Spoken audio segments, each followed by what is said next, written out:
Elon Musk said Friday morning that he did not communicate with former President Trump about his plans to buy Twitter, despite the CEO of Trump's social media platform saying the two spoke before the purchase.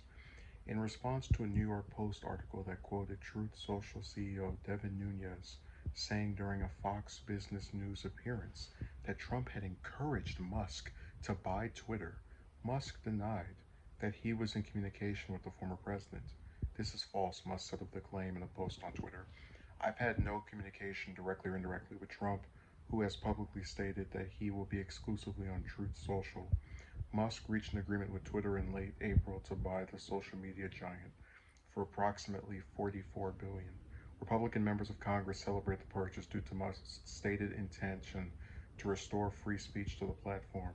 Democratic lawmakers, meanwhile, expressed fear that Twitter's restrictions on disinformation and incendiary speech could be loosened, and former President Trump could return to the platform after being banned following the January 6, 2021 attack on the Capitol. Both Trump and Nunes have said that the former president will not be returned to Twitter following the purchase. Musk has not publicly commented on whether he would restore Trump's account. Trump previously praised Musk's move to buy the platform, saying, I hope Elon buys Twitter because he'll make improvements to it and he is a good man. Way to kiss up to the new boss. um, so I fully believe that Trump and Musk would prefer to be on that website because Twitter is one of the biggest social media sites, even though I think it's one of the worst as well.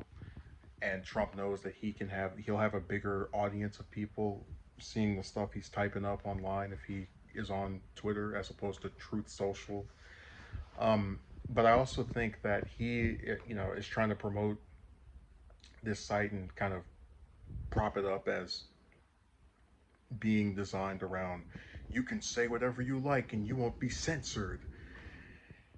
And I just don't see for the life of me, because the problem with Musk and all the Democratic fears is that we don't really know what he means by free speech. A lot of people have different interpretations of that, to where, you have these.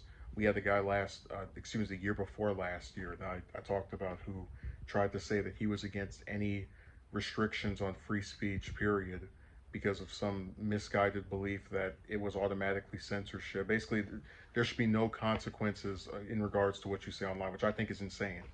Um, so I would be very interested to see what Musk and his intentions are as far as what he allows on there, and what what type of rules he wants to set after this purchase. But I think if Trump doesn't come back, it's mostly going to be due to wanting to promote his own website and see if he can foster, I guess, another legacy for himself. Oh, I took Truth Social and I made it have this many members. Because he's going to hurt the site if he comes back. Truth Social, if he comes back to Twitter, because people will then be able to have the option to just stay on the smaller site with him on it or the bigger site with him on it. They're going to pick the bigger one. So I don't think they've spoken to each other. I think Trump is glad that this purchase happened because he thinks there's a chance of him getting unbanned, which I think he has a right to believe that. But that you're also not really going to see a reason for that to come to pass.